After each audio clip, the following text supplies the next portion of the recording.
गायवादी राजनीति का चरम दौर है ये। गाय के नाम पर गोरक्षक हाथों में हंटर उठाकर इंसानों की खाल उतारने लग जाते हैं। आज उन गोसेवकों की असली तस्वीर देखिए। उस राज्य से जहां गौरक्षा का सबसे ज्यादा दंभ भरा जाता है, राजस्थान में सरकारी संरक्षण वाले जिस गौशाले में हजारों गायें पाली जा रही थी, उसमें झांकने तक नहीं जाते थे गोरक्षक। न तो कोई चारा देने वाला था, न पानी। नतीजा, गौशाले में एक एक करके गायें मरती जा रही थी, उनकी लाशों से बदबू उठ रही थी और गोरक्षक गायों के नाम पर नोट छापने में व्यस्त थे। गाय के नाम पर राजनीतिक गुंडागर्दी की हजारों तस्वीरें देखने के बाद अब गायों की असली दुर्दशा देखिए।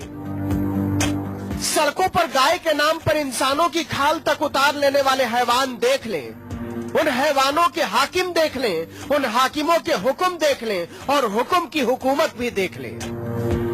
एक दो नहीं, पूरी 70 गायें राजस्थान के सबसे उम्दा गौरक्षकों के हाथों मारी गई। मामूली मौत नहीं, बल्कि तड़पा तड़पा कर मारी गई।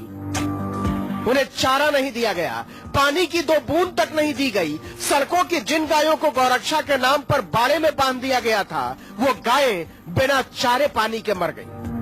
गाय को बचाते हैं, ना न्याय को बचाते हैं, ना कानून को बचाते हैं। हालात बहुत खराब है। आज हमने यहाँ का दौरा किया, यहाँ रोज 500 गायें मर रही है। आज जब हम यहाँ पहुंचने वाले थे, सुबह से इन्होंने डंपर लगा दिए, ट्रैक्टर ले लेके मरी हुई गायों को उठाकर लेके, इसके बावजूद हमारे सामने 250 से ज्यादा गायें मरी हुई हमने देखी। गोरक्षा के नाम पर दुनिया को नर्क बना देने पर आमादा गोभक्त देखें। राजस्थान में बीजेपी के राष्ट्रवादियों की सरकार है, भारत में बीजेपी के राष्ट्रवादियों की सरकार है। सब मिलकर देखें, अपनी गोभक्ति की बजबजाती हुई दुनिया गाल बजाने वाले गायों के हत्यारे निकले हैं। जयपुर के हिंगोनिया गौशाला की तस्वीरें हैं ये। राजस्थान सरकार ने गौसेवा के नाम पर इलाके का सबसे बड़ा गौसेवा केंद्र बनाया है, सड़कों से उठा कर गायों को आसरा देने के नाम पर। लेकिन गौसेवा के इस नाटक की पोल खुल गई है। गौसेवा का दावा करने वाले दरअसल दमड़ी के भूखे निकले। गायों का चारा खा गए, गायों का पानी पी गए, गायों की खल्ली खा गए और भूख के मारे, प्यास के मारे तड़प तड़प कर मर गई 70 गायें। कोई देखने वाला नहीं था। बारिश के कारण से जो अव्यवस्था फैली वहाँ, उसको हम दुरुस्त कर सके और वहाँ जो गाय जिस प्रकार का मैसेज आ रहा है, वो मैसेज अच्छा मैसेज आए बाहर की तरफ, हम व्यवस्थाएं ठीक कर रहे हैं। एक स्वयंसेवी संगठन की टीम हिंगोनिया गौशाला का जायजा लेने पहुंची तो हैरान रह गई। गायें बिना चारे पानी के दम तोड़ रही थी। गौशाला से इतनी भयानक बदबू उठ रही थी कि सांस लेना मुश्किल हो रहा था। ये वही हिंगोनिया गौशाला है जहां पिछले दिनों चारा घोटाले की खबर आई थी। जांच में पता चला कि इस गौशाला में चारा के नाम पर पिछले 5 साल में 20 करोड़ रुपए का घोटाला हुआ है। गौशाला में 4000 गायें थी, जबकि गायों की संख्या 7000 बताई गई।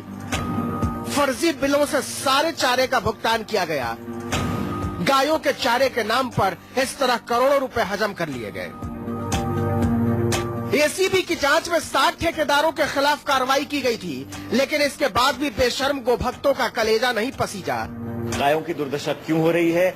आप हिंदुत्व और गाय के नाम पर लोगों की भावना भड़काकर वोट लेते हो, लेकिन अधमरी और लाचार बेजुबान गाय अपना दम तोड़ रही हैं, तो सब मंत्री मुख्यमंत्री अपने मुंह पे ताला लगाए क्यों बैठे हैं?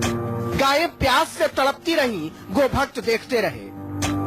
गायें भूख से बिलखती रहीं, गोभक्त देखते रहे। गायें बेहाल होकर मरती रहीं, गोभक्त देखते रहे। गोभक्ति के इस हत्यारे राष्ट्रवाद में राजस्थान की बीजेपी हुकूमत ने ऐसा झंडा गाड़ा है कि इंसानियत के मामूली तकाजे भी करा उठे हैं। सच ये है कि सड़कों पर असलहे लेकर गायों की रक्षा में निकली गुंडों की टोली गौशालों में झांकने तक नहीं जाती। KJ Srivatsan, Jaipur, News 24।